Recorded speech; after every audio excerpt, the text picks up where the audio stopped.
What if I told you there was a tree that fed entire mountain communities for centuries without plowing, without irrigation, without a single dollar spent on seed?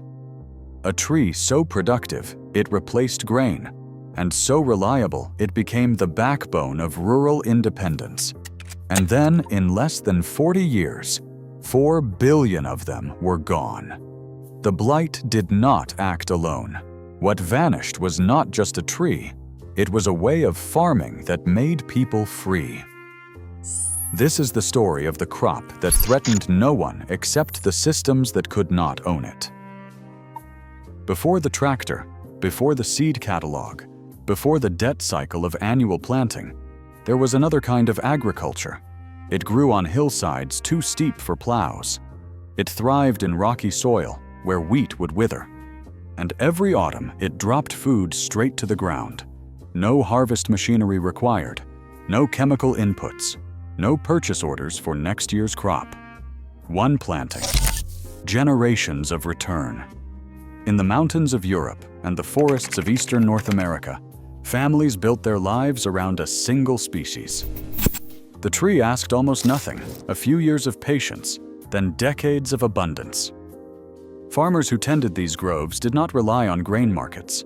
They did not borrow against next season. That kind of independence does not fit neatly into modern agricultural economics. A crop that requires no annual spending generates no annual sales. A food source that reproduces itself cannot be patented. And that made it dangerous to every system that profits from dependency. The tree was the chestnut. In Europe, Castanea sativa. In North America, Castanea dentata. Across Asia, a family of species that had fed civilizations for millennia. These were not ornamental trees. They were infrastructure. From the hills of Tuscany to the hollows of Appalachia, chestnuts served as a primary starch. Ground into flour, they became bread. Roasted whole, they replaced grain at the table. Dried and stored, they carried families through winter. In parts of Italy, chestnuts provided the original polenta before corn ever arrived from the Americas. The French called the chestnut tree the bread tree. In the southern Appalachian Mountains, the American chestnut made up 1 in every 4 hardwood trees across 200 million acres. Unlike most nuts, chestnuts are low in fat and high in carbohydrates. 100 grams delivers over 200 calories, mostly from complex starches. They contain vitamin C, potassium, and fiber. They behave more like a grain than a nut, and they grow on a tree that lives for centuries, which made it impossible to replace once it was gone. Chestnuts did something no annual crop could match. They turned time into an ally. A chestnut tree planted once could produce for 100 years or more. Some European groves trace their roots back 1,000 years. The same stumps, the same genetics, the same harvest, century after century. A grandfather planted the tree. His grandchildren still gathered from it. That was the rhythm of chestnut agriculture. In mountain regions where wheat struggled and cattle required flat pasture, the chestnut grove became the center of the food system. Families inherited trees the way others inherited land. One grove could feed a household through winter, fatten livestock in autumn, and still leave surplus to sell. Mills ground nothing but chestnut flour for months. The economics were simple. After the first decade of growth, inputs dropped to nearly zero. No annual seed purchase, no synthetic fertilizer, no irrigation infrastructure. A 10-acre grove in full production could yield between 10,000 and 40,000 pounds of nuts per year. At maturity, the trees asked for almost nothing and returned abundance every autumn without fail.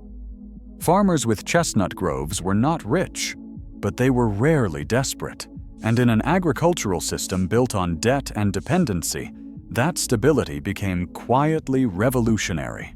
If you want more forgotten histories like this one, consider subscribing to keep these stories alive. Chestnuts grew where grain could not. Rocky slopes, thin soils, land too steep for a plow. The trees stabilized hillsides against erosion and improved soil over decades through leaf litter and deep root systems. They turned marginal ground into productive farmland without clearing the forest. And they served double duty. The same nuts that fed families also fed livestock. Hogs turned loose in chestnut groves fattened without purchased feed. In Appalachia, farmers described pigs so fat on chestnuts they could barely run. The wood itself resisted rot naturally. Fence posts, barn beams, cabin walls. The same tree that fed a family could shelter it. Dried chestnuts stored for months. Ground into flour, they lasted through winter. No cold chain, no processing plant, no middleman required. A family with a grove and a drying shed had food security built into the landscape. They answered to no supplier, no lender, no market board. The tree gave them something industrial agriculture never could: autonomy. For smallholders, this was not primitive agriculture. It was elegant, a system that asked little and gave much, a way of farming that accumulated value instead of extracting it. And that was exactly the problem. The industrial age did not arrive with a single blow. It crept in through economics. Annual crops fit the new model. They required purchased seed, synthetic fertilizer, mechanized planting, and mechanized harvest. Each input created a transaction. Each transaction created profit for someone other than the farmer. The system rewarded dependency. It had no use for trees that gave without taking.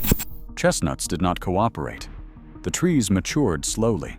The nuts ripened unevenly and had to be gathered by hand. They spoiled faster than grain and could not sit in warehouses for months.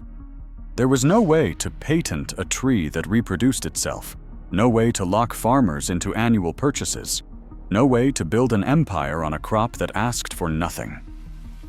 Government subsidies flowed toward commodities that moved through centralized supply chains: corn, wheat, soy, cotton. Crops that required infrastructure, equipment, and chemistry.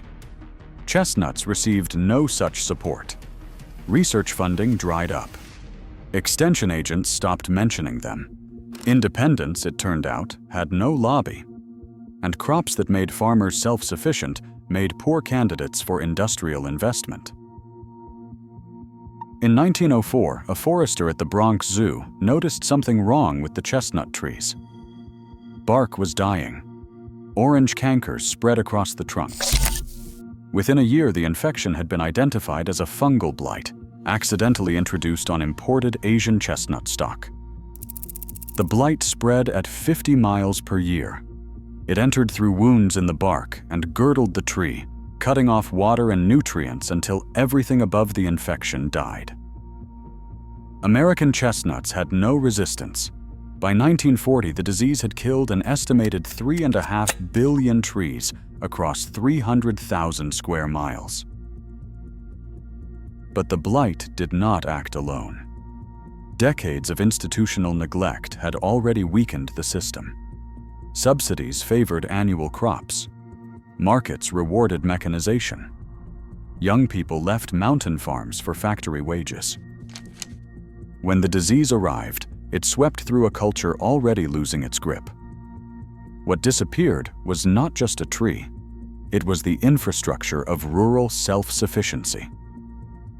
The groves that had fed families for generations became ghost forests, and the communities that depended on them were pushed toward wage labor and dependency.